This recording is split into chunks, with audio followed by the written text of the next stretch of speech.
Salut, on est le 29 décembre et la vidéo d'aujourd'hui en fait correspond aux 50% autres prises de vue que j'ai fait autour du 18-19 décembre.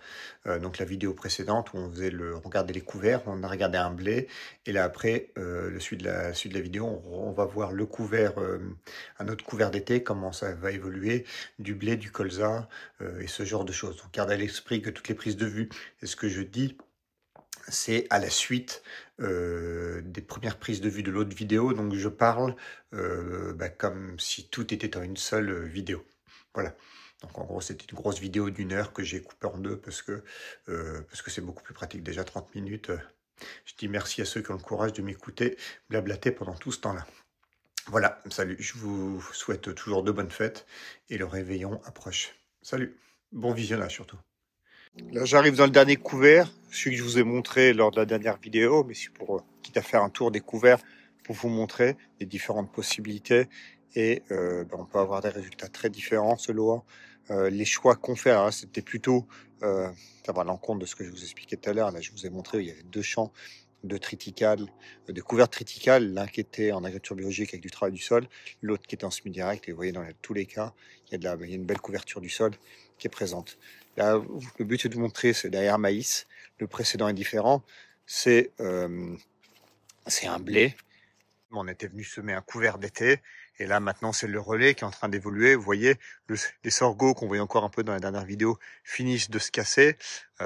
J'ai fait des passages de rouleau sur les tours et quelques passages au milieu pour aider les chasseurs, parce que le problème, c'est que les sangliers sont dedans et c'est compliqué de venir chasser ça.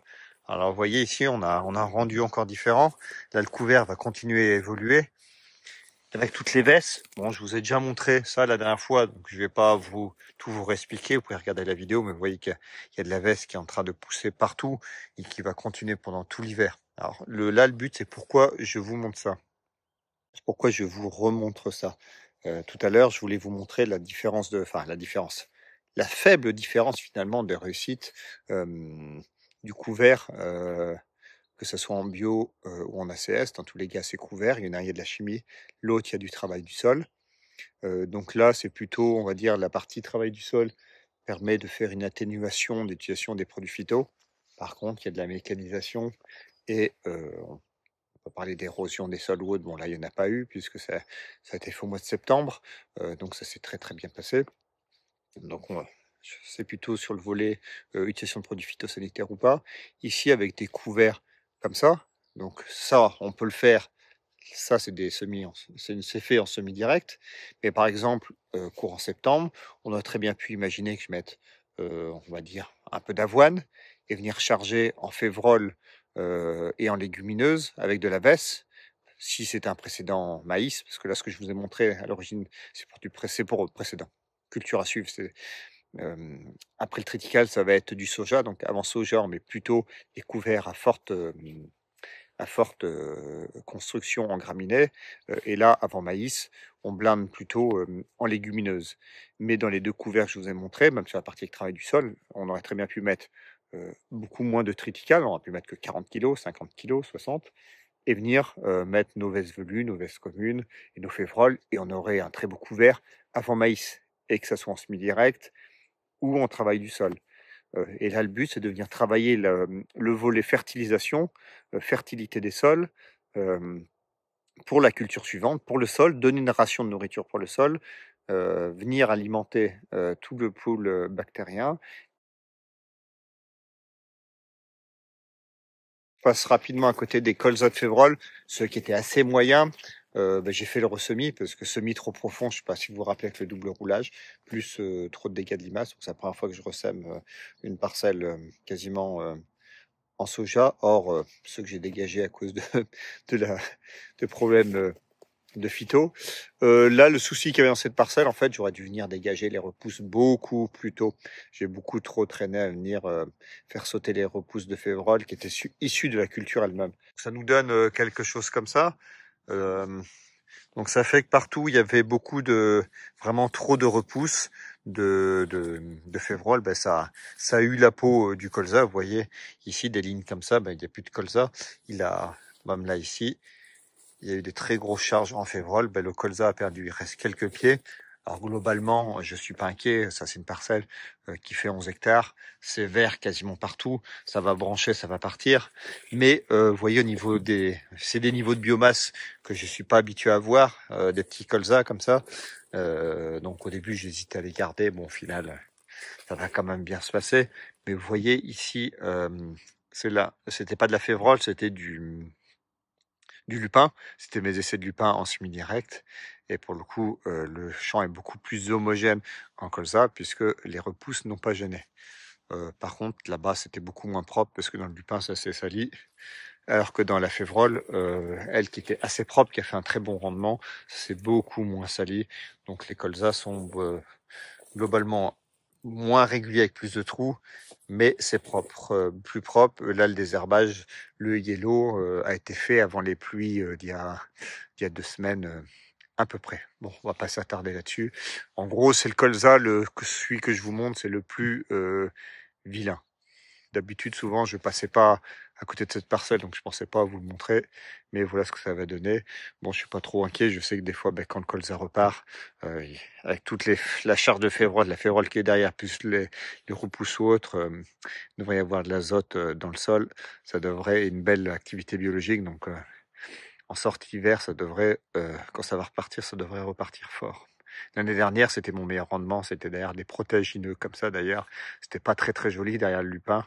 Il y avait des trous. J'avais semé dans des conditions trop sèches. Et au final, la parcelle a fini à plus de 38 quintaux. À côté des parcelles, je vais en profiter pour vous montrer. Là, j'arrive dans le colza, vous savez, précédent orge. Et ici que j'avais eu fait de la phyto. Il y a eu un souci. C'est un problème de rinçage. Mais je pense plutôt sur pas le bon produit phyto dans le bon bidon. Mais bon, c'est comme ça, c'est fait, c'est du passé. Donc il y avait 12 hectares comme ça que j'ai ressemé directement début septembre. Et puis là, je vais vous montrer le résultat. Je pense qu'on va pouvoir les garder. Donc là, on est précédent orge. Il y a le ressemis. Donc il y a des pieds un peu plus moins. Il y a certains pieds qui sont issus du ressemis, d'autres qui sont issus, on les voit, les gros qui dépassent un peu. C'est issu du premier semis. Les févroles étaient pas mal aussi. Elles auraient pu être dégagées un peu plus tôt. Il y a eu 40 unités d'azote demi en début au semis ou un peu après. Et du lisier de porc face solide, vous savez, comme je mets 3 tonnes. Donc là, vous voyez, c'est des colzas qui poussent toujours. Et finalement, c'est pas mal.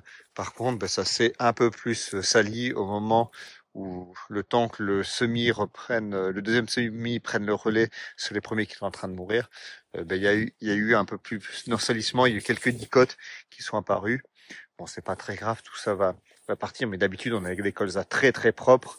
Donc vous voyez, entre ceux de févrole où j'ai fait des erreurs au semis, et celui-là où j'ai fait de la phyto, des petits écarts. C'est un peu plus qu'un petit écart, mais ça fait apparaître de l'ensalissement. On a les colzas classiques assolés, issus du premier semis. Il y a quasiment aucune adventice. Bon, là on a quelques repousses d'avoine aussi, d'orge. Bon, là ça va quand même très bien se faire. Ils sont quand même tout à fait corrects. Donc on a choisi de les garder aussi. Mais il y a quelques temps que je vous les avais pas montrés. J'ai que l'entrée du champ là qui est un peu salie. Il n'y a pas beaucoup de colza.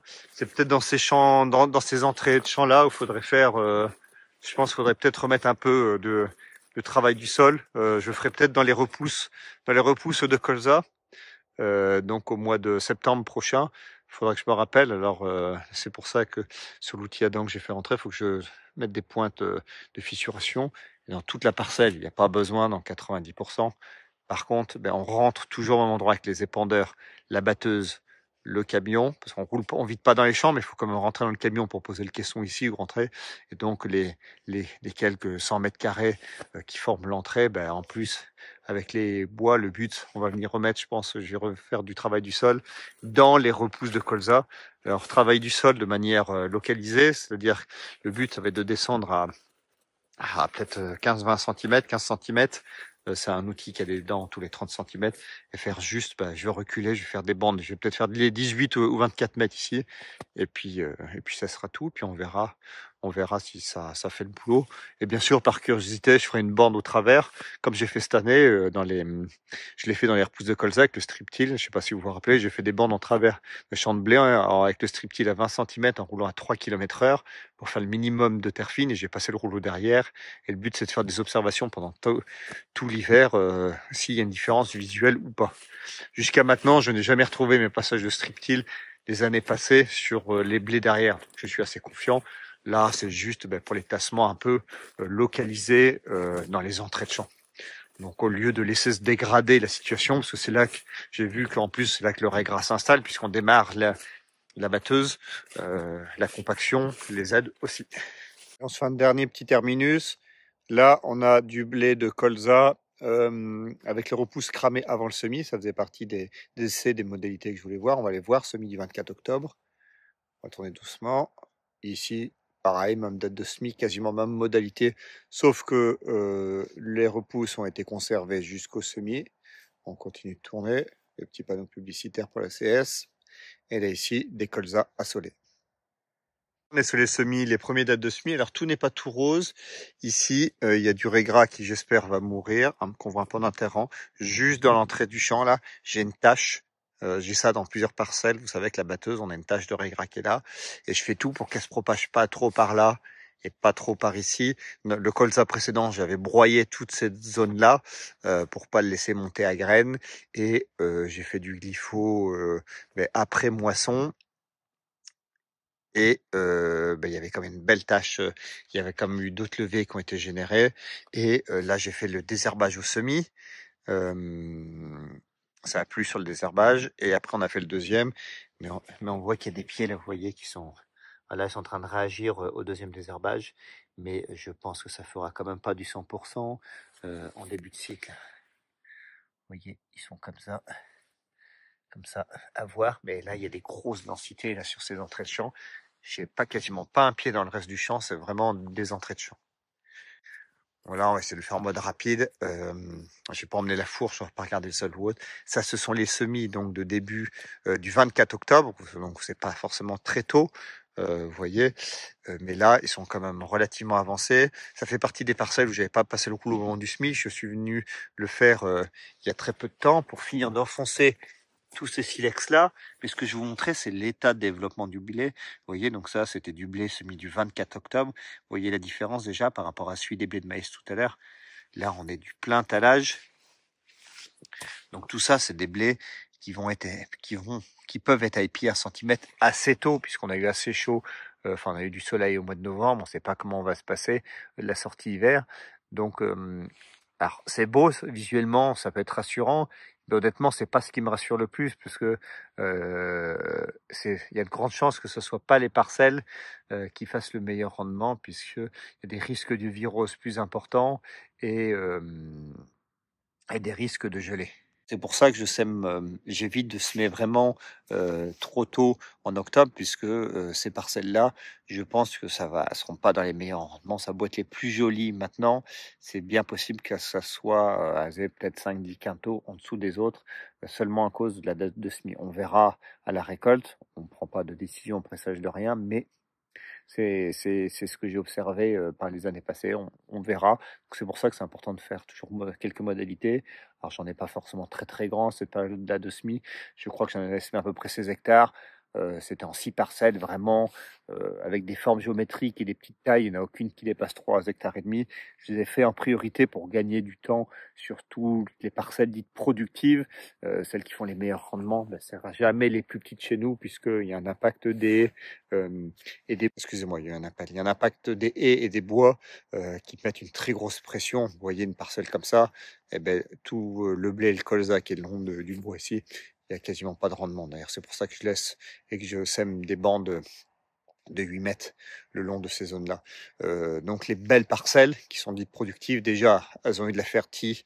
La fertie a été mise à pic avant le semis. Il y a eu 2 tonnes de lisier de porc. Je n'ai pas mis ça sur ces petites parcelles puisque économiquement moins intéressant. Donc toutes les grandes parcelles productives, elles ont été semées plus tard et plus de fertie. Je vais traverser la route pour vous montrer même date de semis ou autre, mais avec les repousses qui ont été détruites au moment du semis, c'est-à-dire avec le sur le semis, vous savez, j'ai fait le racinaire, une partie du programme qui était fait en 2 applications, puisque c'est bien là qu'on a les meilleurs modes d'efficacité. Avant, je faisais pas comme ça. Maintenant, je me force à le faire pour prévenir l'arrivée des raies gras de manière intégrale. Et donc là, les repousses ont été détruites en rajoutant 1,5 litre de glypho avec le désherbage racinaire. Donne un champ comme ça. Bon, bah, visuellement, c'est la même chose, hein, en fait. On va regarder, on va aller se pencher un peu plus. C'est une parcelle où il y avait eu herse, étris et rouleau au moment du semis. Et là, ben, j'en ai profité quand j'ai passé le rouleau de l'autre côté. Je l'ai repassé une deuxième fois ici. Alors, bon, ça se voit pas comme ça, mais c'est un champ avec des charges pierreuses très très très importantes, avec des très très gros silex. Et c'est pour ça que j'étais venu d'ailleurs semer avec le semoir à disque. Je m'étais interdit de venir avec de venir avec le semoir à dents parce que ça allait vraiment trop en sortir. Donc je me suis dit, je vais passer un deuxième coup de rouleau. Ça peut que nous faire gagner du temps sur le ramassage. Pas se faire une parcelle de 3 hectares et demi avec le rouleau de 8 mètres. On n'y passe pas beaucoup de temps. Mais en fait, alors, on le voit pas silex, mais là, il y a que la partie émergée. En fait, je pense qu'en taille, il fait de là à là et doit bien faire 20-30 cm de haut. Donc, on a des charges en silex comme ça, très très important sur des parcelles comme ça. Donc, moins on touche au sol, mieux on se porte. Je viens de voir un truc intéressant. On va aller voir ça. J'ai la vidéo, c'était pas prévu, mais c'est pas grave. Je sais pas si vous vous rappelez, je vous ai fait une vidéo en fin d'été pour vous montrer qu'il y a une parcelle où le colza avait noyé sur une bonne partie de la parcelle. Donc pour le coup, je m'étais dit, je vous avais expliqué pourquoi j'étais revenu j'avais fait du travail du sol dans des chemins radis de manière localisée partout où le colza avait noyé, où il était mort depuis le mois de février, en gros. Pourtant, c'est des colzas 3,5 kg, strictile monogrène. Il y a des zones où il y avait de l'eau en permanence, il y avait 10-20 cm d'eau, donc il était vraiment mort. Et pour le coup, les repousses de colza, il n'y avait pas beaucoup de. Je voyais qu'il n'allait pas avoir beaucoup de repousses de colza puisque la batteuse ne faisait pas sortir beaucoup de graines de colza en sortie, puisqu'il y avait vraiment aucun colza qui passait dans la coupe à ces endroits-là. Donc juste après la moisson, j'ai fait des chômeurs à disque, plus donc pour finir de mettre à plat, pour refaire un peu de terre fine, mettre à plat dans ces zones-là et venir semer avec le semi-direct dans ces zones-là, puisqu'il y avait eu de l'eau vraiment importante. La structure du sol avait pu être dégradée de manière locale. Donc j'étais venu faire tout le fond de la parcelle, donc ça devait représenter peut-être 20 arts. Plus il y avait quelques avancées où l'eau était venue. Et donc j'avais semé un couvert févrole poivesse dans ces zones-là. Et puis tout le reste de parcelle, je n'avais simplement pas touché. Et je m'étais dit, ça va être intéressant, on va voir si le couvert a eu un impact sur le blé à suivre. Et là, je viens de le voir pour la première fois. Toujours, je voyais pas. Donc là, je pense que la caméra, on va le voir. Vous voyez la bande là, ici? Eh bien, j'étais venu ici, là, faire un aller-retour. Donc ça, c'est l'aller-retour du semoir avec le SD 4000. Ça fait pile 8 mètres. Ouais, tac, tac. Tout ça, c'est les silex. Ça, par contre, c'est des dégâts de mulot. Vous voyez, il n'y a pas beaucoup de blé ici. Tout ça, c'est des mulots. De manière générale, j'ai assez peu de dégâts. Ça se calme avec les années. Regardez les charges en silex. Donc, c'est pour ça que je suis venu faire un deuxième passage, parce qu'on a déjà ramassé énormément de pierres à la main. Mais tout ça, là, c'est énorme. Bon, celle-là, je pense qu'on va quand même la ramasser. Mais voilà. Enfin bref, peu importe. Donc là, vous voyez, donc j'ai fait ces essais-là. Je me suis dit, toujours se créer des points d'observation pour les années à venir. Et selon le résultat, donc on verra jusqu'à la moisson, parce que là c'est une observation visuelle. On voit que le blé est plus vert ici.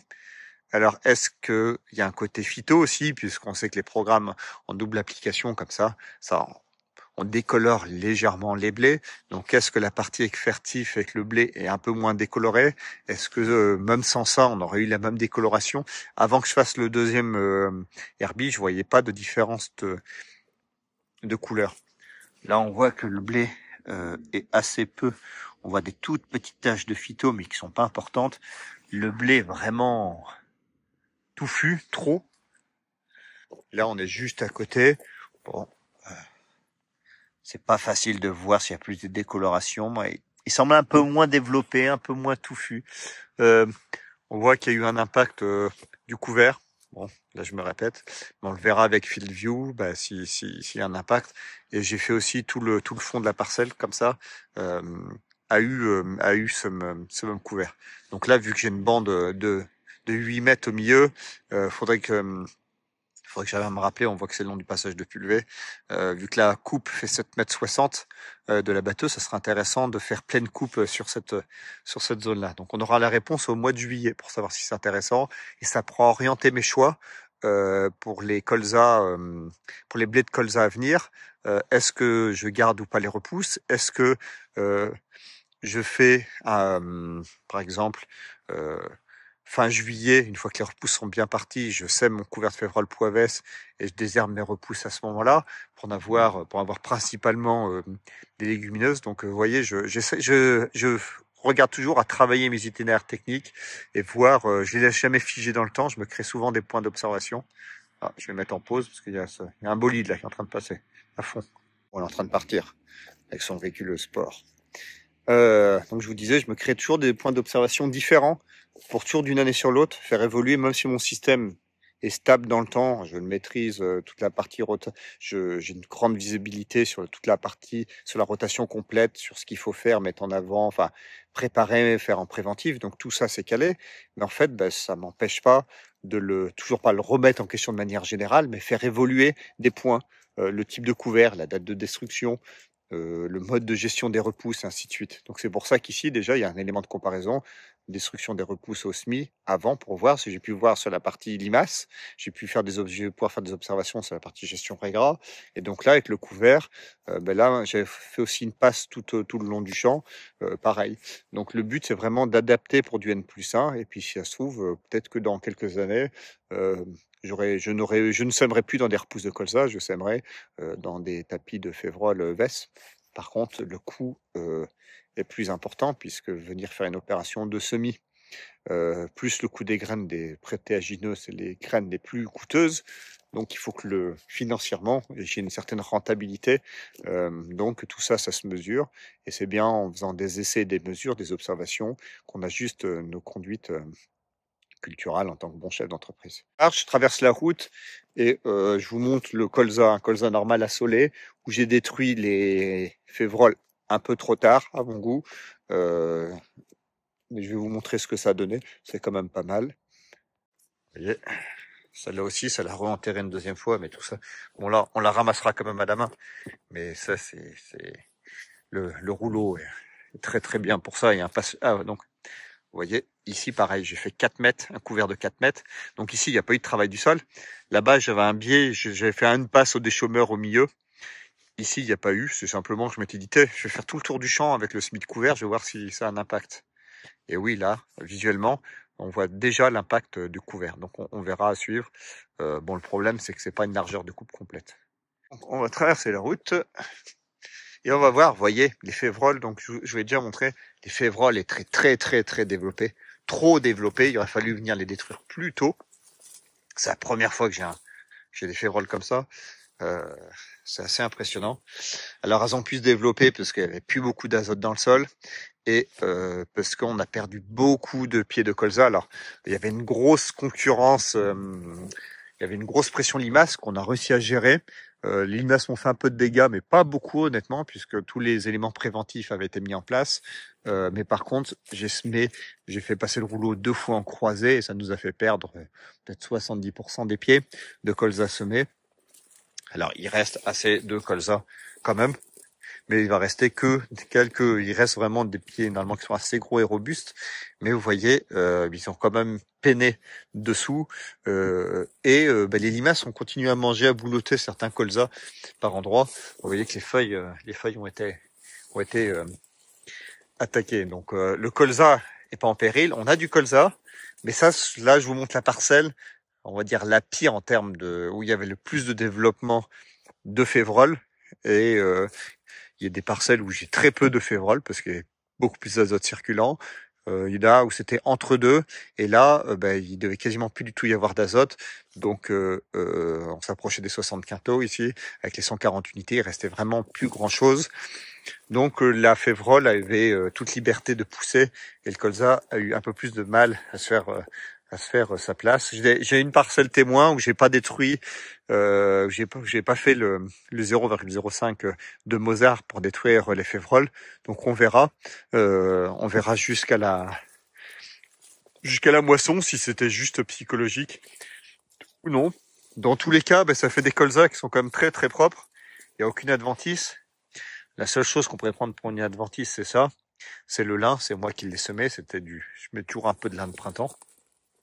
Mais en fait, ça fait des colzas très très propres. Et si ça se trouve, du fait que j'ai laissé aller les févroles un peu plus loin, il y aura peut-être un retour encore plus intéressant, comme on l'a vu à côté, pour la vie du sol, pour nourrir la vie du sol avec tous les exudats racinaires. Et puis après, la restitution plus tard. Alors, il y a la restitution racinaire, en fait, va se faire plutôt que la partie aérienne, puisque là, la partie aérienne va mettre beaucoup de temps à aller au sol.